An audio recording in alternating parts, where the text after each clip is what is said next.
Bonsoir à toutes et à tous, heureux de vous retrouver pour la tranche info en direct sur notre antenne Canal 10 Télévision avec au programme de cette soirée Info 10, le journal local et régional qui sera suivi du Focus. Nous sommes mardi, nous recevrons donc nos jeunes et en particulier ceux de l'association Wibash. On parlera des célébrations de la Toussaint, ils ont choisi la thématique ce soir, on verra ce que ça donne. Il y en a une autre aussi, une petite derrière qui devrait vous intéresser. Je n'en dis pas plus, ce sera après la coupure pub de 19h. Pour l'instant, place à l'actu.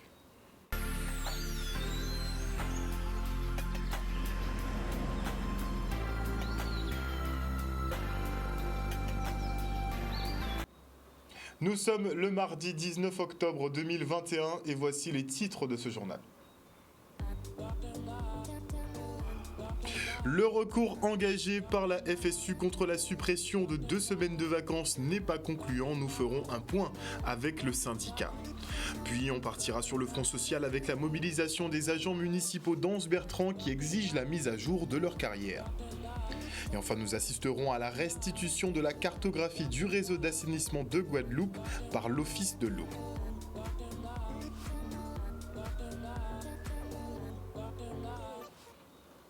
Et avant de développer ces quelques titres, notez que le pass sanitaire est suspendu au CHU de Martinique suite aux violences et interpellations au sein même de l'établissement de santé. L'intersyndicale du port de Martinique et les agents EDF sont sortis du bois.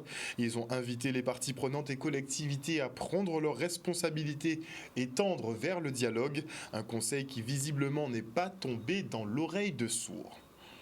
Et l'article 1er du projet de loi Vigilance sanitaire est adopté. Il prolonge le cadre juridique du pass sanitaire, effectivement, et de l'état d'urgence sanitaire jusqu'au 31 juillet 2022. Un vote à 109 voix contre 66 qui suscite l'indignation des parlementaires d'opposition qui ne comprennent pas l'utilité de la prolongation et estiment qu'Emmanuel Macron n'a que du mépris pour les élus. Parlons maintenant des agents municipaux d'Anse-Bertrand qui sont déterminés à obtenir gain de cause.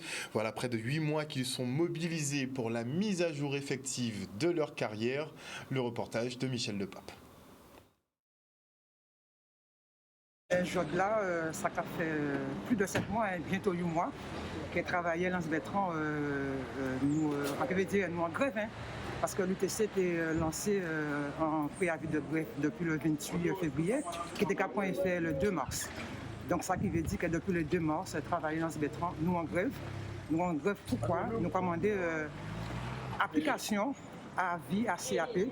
Donc c'est en les point là ça que ça a bloqué Anse-Bertrand parce que comme vous savez qu'en juin, l'UTC signe un accord cadre avec les maires Guadeloupe. Et dans l'accord cadre là ça, il était qu'à dire que le point premier là, c'est la mise à jour des carrières. Et il se trouve qu'à Anse-Bertrand, nous avons 32 agents qui sont concernés par point là ça. Et l'autorité, il décidait de faire 12. Et les 18 restants, il a laissé rater. Et nous, ne pouvons pas accepter ça. Parce que pourquoi nous faisons grève? Parce qu'il y a une réforme qui est effective depuis le 1er janvier 2021. Au titre de nous sommes entrés dans les lignes de direction de gestion. Et nous avons dit qu'avant que nous entrions dans la réforme, nous assainir tous les retards. Et c'est pour ça que nous avons mis des PV à 2015, à 2016, à 2017, à 2018, à 2019 à Anse-Bertrand. Et aussi 32 agents concernés par ces avis-là. Et c'est comme ça que ça a bloqué. Le dernier contrat que nous faisons avec l'autorité, c'est en août. Et depuis août, nous ne pouvons n'y rien. Au contraire, l'autorité qu'il fait, il a signé nous au tribunal. Donc on a dit que c'est arbitraire qui est normal. Donc il a commandé à libérer accès à la mairie. Donc nous, ça nous a dit que l'autorité y a signé nous, mais ça ne va pas remettre en cause pourquoi nous de bout de là. Ça ne va pas remettre en cause revendications que nous posons et comment nous allons continuer jusqu'à ce que l'autorité il fait ça, il n'y a fait. Et celle qui il a fait, c'est de mettre tous les agents qui sont concernés dans Gradayo pour nous faire entrer comme il se doit dans les lignes directives de gestion. Les vacances scolaires seront bien réduites cette année. Le recours engagé par la FSU auprès du tribunal administratif de Basse-Terre n'est pas en faveur du corps enseignant qui perd 2 semaines de repos. On fait le point avec Eddy Ségur. En réalité, le tribunal a tranché sur la forme et non pas sur le fond. Visiblement, le juge a reconnu effectivement que nous avions raison sur le fond. Sur la forme, il a tout simplement dit dans son rendu d'ordonnance, tout simplement que modifier à 10 jours donc, de la date prévue des vacances donnerait beaucoup plus de difficultés donc, à l'ensemble de la communauté éducative, et donc dans ce sens, il a tranché en faveur de Madame la rectrice. Il n'en demeure pas moins qu'il reconnaît effectivement que le code de l'éducation n'a pas été respecté, que l'équilibre donc nécessaire au niveau du calendrier des vacances scolaires n'est pas respecté, et surtout ce que nous dénotons, c'est tout simplement qu'il reconnaît tout de même que les enseignants ont fait leur travail, étaient en poste pour certains dès le 1er septembre, pour d'autres dès le 6 septembre, et aujourd'hui il va donc de soi que la FSU regardera tous les voies et moyens pour que demain Madame la rectrice ne puisse pas effectivement prendre donc de nos obligations de service comme bon lui semble. Pour les vacances de Noël et de Pâques, rien n'est modifié. Il y a bien sûr les 3 jours supplémentaires qui sont mis en place pour les vacances de Pâques. Nous regarderons, nous, tranquillement, avec l'avocat, ce qu'il y aura à faire pour que demain, effectivement, le travail qui a été effectué par les collègues puisse donne lieu tout simplement à réparation, parce qu'aujourd'hui, c'est des enseignants meurtris qui sont dans les écoles, parce qu'aujourd'hui, Madame la rectrice a fait fi du travail formidable qu'ils font pratiquement depuis 18 mois. Professeurs qui perdent donc déjà une semaine sur les vacances de la Toussaint. Et après 3 ans d'inventaire, l'Office de l'eau a enfin cartographié le réseau d'assainissement de Guadeloupe. Vous entendez bien, oui. Ce dernier n'était pas disponible jusqu'alors, rendant quasi impossible certains travaux qui devaient être faits un peu à l'aveugle en fait. Avec cet outil, les collectivités pourront mieux cibler les investissements à mettre en œuvre. On progresse. Le reportage. On a scanné le réseau d'eau et d'assainissement de manière à avoir une meilleure lisibilité de ce réseau pour que les opérateurs, et en particulier le syndicat unique et la communauté de communes de Marie-Galante, puissent, à partir de cet inventaire, générer un programme d'investissement qui leur permettra d'avoir un service public de l'eau et de l'assainissement qui soit de meilleure qualité. Alors c'est un travail de connaissance qui était utile parce que jusqu'à aujourd'hui il n'était pas disponible, et donc les opérateurs sont grandement satisfaits d'avoir accès à cette information. Maintenant ils vont se l'approprier, ils vont sans doute l'améliorer, mais l'objectif prioritaire c'est de permettre d'investir au bon endroit pour permettre aux usagers d'avoir un meilleur usage de la ressource en eau, et donc de bien cibler les enjeux du volume d'investissement à mettre en œuvre pour améliorer les problématiques d'assainissement en Guadeloupe. Donc c'est vraiment un travail utile et nécessaire pour que demain le plan d'investissement sur les réparations de fuites, sur la modernisation des réseaux et sur la remise en conformité des stations d'épuration soit de meilleure qualité. On donne aux opérateurs des outils d'aide à la décision. On les accompagne, ce sont eux qui décident de leur maquette d'investissement. Il est clair qu'il y a des problématiques qui sont préoccupantes. On ne reste pas les bras croisés à l'office, puisqu'on a une mission d'évaluation du fonctionnement des stations d'épuration inférieures à 2000 équivalents habitants. Et depuis maintenant plus de 3 ans, l'office dégage des moyens conséquents.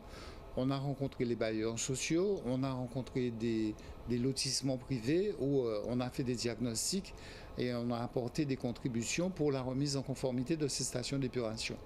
Donc c'est une conjonction de volontés qui permet d'améliorer la situation. Alors c'est clair que les enjeux sont importants, mais je pense que autant la structure unique que la communauté de communes prendront les bonnes décisions par rapport à l'impact que cette situation génère sur la préservation des milieux aquatiques, ce qui est la préoccupation quotidienne de l'Office de l'eau.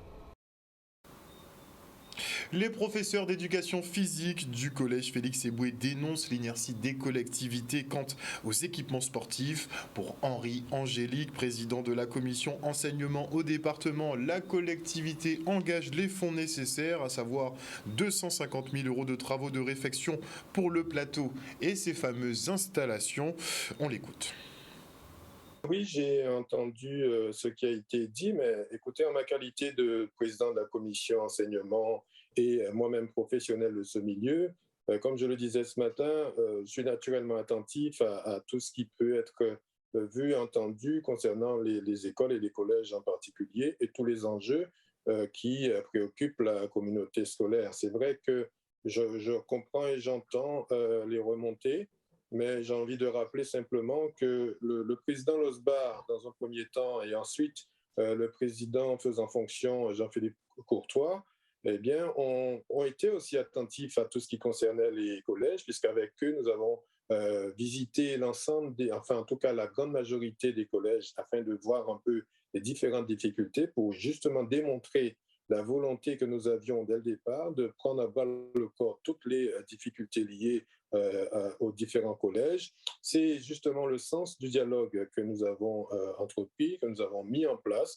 Et justement, c'est un dialogue que j'entretiens avec tous les chefs d'établissement. Et concernant ce collège particulièrement, eh bien, sachez que nous avons initié une démarche qui est simple. Eh bien, nous l'avons écrit justement au principal du collège. Nous démarrons les travaux de réfection du plateau sportif.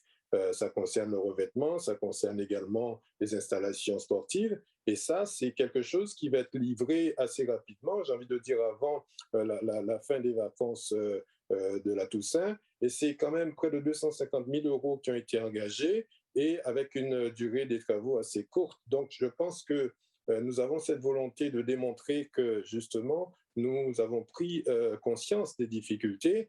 Nous sommes tributaires de ce qui a été pas fait rapidement avant, mais nous ne nous arrêtons pas sur cela. J'ai simplement envie de rassurer les différents enseignants, les professeurs de PS, sur cette volonté que nous avons de leur livrer et de leur mettre à disposition des moyens de façon à ce qu'ils peuvent s'engager sans problème sur l'année scolaire.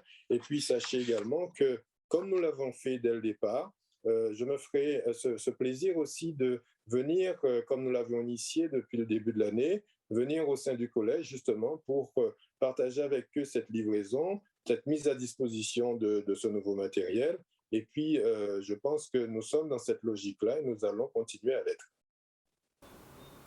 Et maintenant, je reçois Thomas Samoyau, qui est professeur d'éducation physique et sportive dans ce collège. Félix Eboué, bonsoir Monsieur Samoyau. Bonsoir. Alors qu'avez-vous envie de répondre justement à Monsieur Henri Angéli, qui finalement nous explique que les travaux sont en cours, ils vont bientôt être livrés, donc visiblement il devrait se poser la question, pourquoi vous vous plaignez en fait ? Alors, nous avons pris note en fait de dates de travaux, mais qui ont été repoussées à 3 reprises, puisque l'histoire date quand même de février 2020, où les conditions sanitaires du collège en général avaient été décriées lors de commissions hygiène et sécurité. Un passage d'ailleurs de l'inspecteur hygiène et sécurité était passé, et le plateau sportif avait été aussi pointé du doigt, mais tout comme les bâtiments de la SECPA et le bâti en général du collège. Sur ce, le conseil départemental a réagi, mais de façon anecdotique, j'ai envie de dire, c'est-à-dire pour régler les problèmes qui étaient de l'ordre des dangers graves et imminents. N'en reste pas moins que la vétusté du collège, elle est là, et celle du plateau sportif, en mai, cette fois-ci 2021, l'inspecteur hygiène et sécurité est repassé et cette fois-ci a littéralement lancé une alerte avec un rapport au conseil départemental. Il nous avait promis qu'à la rentrée, nos élèves qui avaient été privés déjà d'une EPS diversifiée à cause de mouvements sociaux l'année dernière, nous privant d'installations sportives extérieures, pourraient avoir un plateau sportif intramuros qui serait rénové, neuf et qui permettrait une pratique ambitieuse. Nous sommes arrivés à la rentrée, ce n'était pas fait.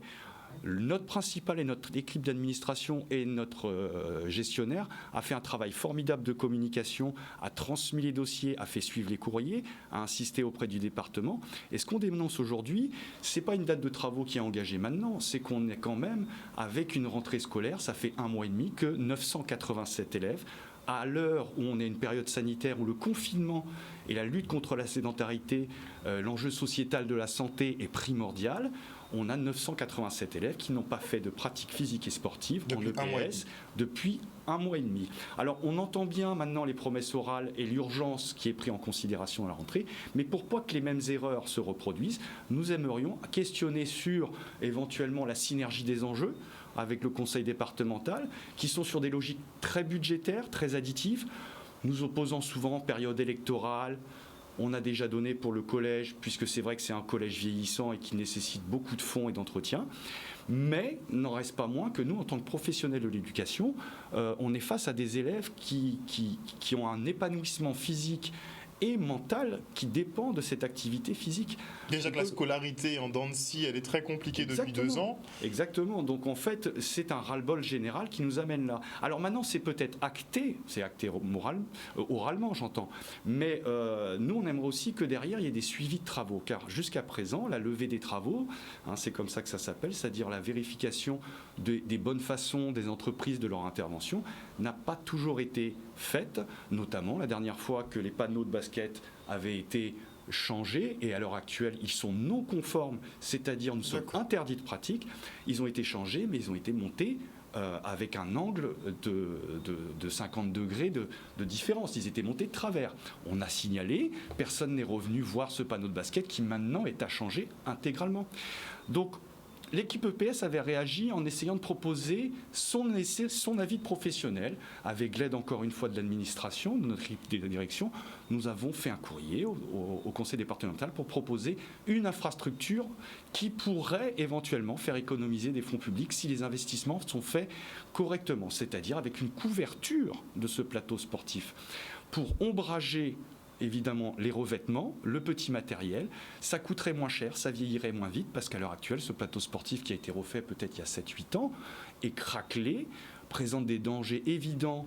Mais vous n'avez pas des comités, justement, des think tanks pour réfléchir un peu aux meilleures structures, aux meilleures infrastructures qui devraient être mises en place en Guadeloupe ? Eh bien, au niveau local, au niveau de l'établissement, il y a une commission hygiène et sécurité qui avait réfléchi.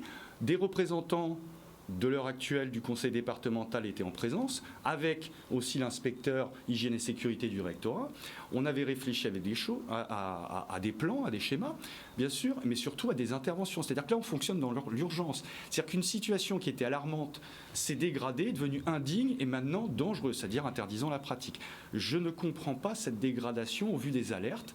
Quelle priorité le conseil départemental a en termes budgétaires, parce que là on parle de l'éducation corporelle de notre jeunesse. Mais on vous dira que 250 000 € ont été alloués pour la réfection du plateau sportif du collège Félix-Éboué. Mais j'entends cette logique budgétaire qui est très additive, mais le problème c'est que nous, professionnels de la santé, avec un métier vocation qui est la nôtre, nous sommes sur des enjeux qui sont plutôt humains. Donc je pense qu'on devrait travailler plus en synergie avec le conseil départemental, c'est-à-dire collaborer, faire des réunions communes, faire des propositions. On intégrera cette logique budgétaire à nos propositions, bien sûr, mais il faut qu'ils intègrent aussi notre logique humaine et l'urgence de certaines situations pour prioriser éventuellement le vote des budgets. On vous a parlé d'une livraison avant la fin des vacances de la Toussaint. Vous y croyez ? Alors très franchement, au bout du 3e essai, on doute. C'est pour ça que je vous invite à suivre l'épilogue de ce dossier, parce que c'est problématique. Il y a une crise de confiance qui s'est quand même installée. Merci beaucoup en tout cas, Monsieur Samoyau, d'être venu sur ce plateau ce soir. Je rappelle que vous êtes professeur d'éducation physique et sportive au collège Félix-Éboué. Merci. Je vous remercie. Et près de 9 Guadeloupéens sur 10 maîtrisent le créole, 3 Guadeloupéens sur 4 écoutent de la musique tous les jours, idem pour la radio, écoutée régulièrement par 75% de notre population. Des statistiques issues de la dernière étude de l'INSEE sur les pratiques culturelles, et dans le top 10 des événements, on retrouve bien évidemment le carnaval et les chantées Noël. Le reportage. C'est une étude qui est unique en fait, c'est la première fois qu'il se fait sur les 4 départements d'outre-mer. Elle a été réalisée en 2019 et elle permet en fait de comparer, d'étudier les pratiques culturelles sur l'ensemble des territoires. Cette étude se fait auparavant en métropole, mais comme je vous l'ai dit, c'est la première fois en 2019 qu'elle a été réalisée sur notre territoire et notamment en Guadeloupe. L'un des faits marquants, c'est que la radio reste une pratique répandue sur notre territoire et aussi la musique. Les 3/4 des Guadeloupéens écoutent de la musique quotidiennement. Donc ça, c'est plus important qu'en métropole. Voilà, donc écouter la radio, écouter la musique. En revanche, lire la presse écrite, c'est une pratique un peu moins répandue chez nous.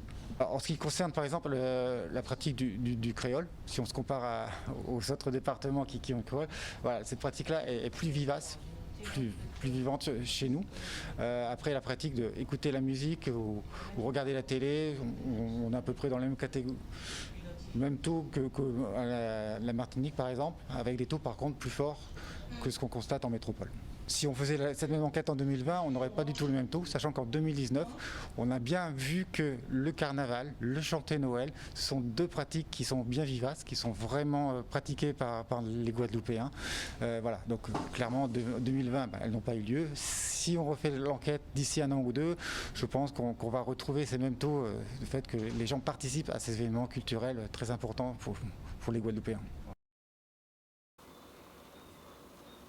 Voilà, chers téléspectateurs, nous sommes arrivés au terme de ce journal. Rappel quand même de deux informations assez importantes, à savoir que le pass sanitaire est pour l'instant suspendu au CHU de Martinique suite aux violences et interpellations qui ont eu lieu au sein même de l'établissement de santé. D'autres syndicats, dont l'intersyndicale du port autonome de Martinique, ont emboîté le pas et donc ils ont lancé une petite sommation qui a été visiblement prise en considération par la direction de l'hôpital et en général les décideurs.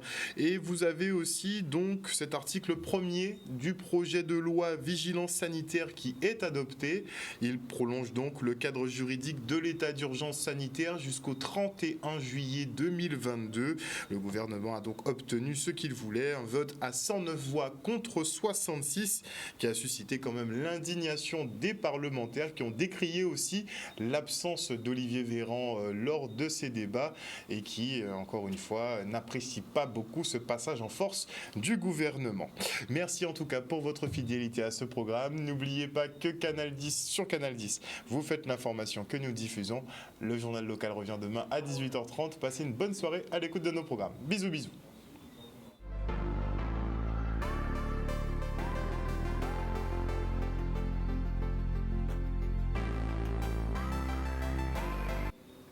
À venir dans la tranche info sur Canal 10, le focus. Nous sommes mardi, donc nous recevrons les jeunes de l'association WeBash. On parlera effectivement des changements, des célébrations pour la Toussaint notamment, et des identités de genre. Un autre sujet très intéressant. Ce sera tout de suite après la coupure pub. Et avant cela, je dis bonsoir aux internautes, à Teddy Borberg, à Ampasav Mako, à Maud Petitpas, à Jimmy Kamagouva, à Liar, à Joyce Gabo, à Dominique Landry, à Élux Saint-Mathieu, à Johanna Bon, à Nadine Berver, à Alain Hayn, à Marie-Hélène Borès, à Yvan Franck, à Joël Bazit, toute la team des infos toujours connectée. Et sur le plateau ce soir, nous avons un membre de la team des infos. Il s'agit de Moïse Caramel. Bonsoir. Bonsoir. Comment allez-vous? Moi, ça va très bien, merci. Alors, je vois toujours les pseudos, je vois toujours les commentaires. Et là, vous faites un petit ricochet donc, par le plateau de Canal 10 Télévision. Je tenais à vous saluer en direct. En fait. Merci beaucoup. Et si vous avez un petit coucou, un petit bonsoir à passer, allez-y. Bien, un petit bonjour déjà à toute l'équipe que j'ai eu l'occasion de connaître aujourd'hui. Et puis à la team également, aux fans que je ne vois pas, mais enfin, je les salue également. Et puis, sinon, je trouve ce lieu agréable. Et donc, j'aime bien les infos. Pourquoi d'ailleurs? Pourquoi? Je trouve que c'est complet. Voilà, c'est très riche. Voilà, il y a un tour d'horizon, je dirais. Et là, on est informé de tout ce qui se passe. Moi, je vis à Paris, mais voilà, j'aime bien connecter à Canal 10. Comme ça, je sais que je ne vais rien louper, en fait. Très bien. Donc, comment se passe le séjour? Plutôt bien, il y a beaucoup de pluie, mais c'est bon. Il fait chaud. Voilà, il en faut. Donc c'est très bien, ça se passe très bien. Donc il me reste quelques jours. Puis, avant de retourner au combat. C'est ça. Très bien. Voilà. En tout cas, merci beaucoup effectivement de suivre les infos. Comme je dis, si personne ne suit nos actualités, ce qu'on fait n'a pas grand intérêt au final de compte. Et vous êtes toujours là. Moi, j'aime bien voir les commentaires, j'aime bien voir vos débats avec la team info. Voilà. Vous êtes au courant de tout sur tout. Hein. Tout. Info et focus aussi, il ne faut pas oublier. Info et focus. Voilà. Merci encore une fois. On se quitte pour une page de pub et on revient avec la team WeBash notamment.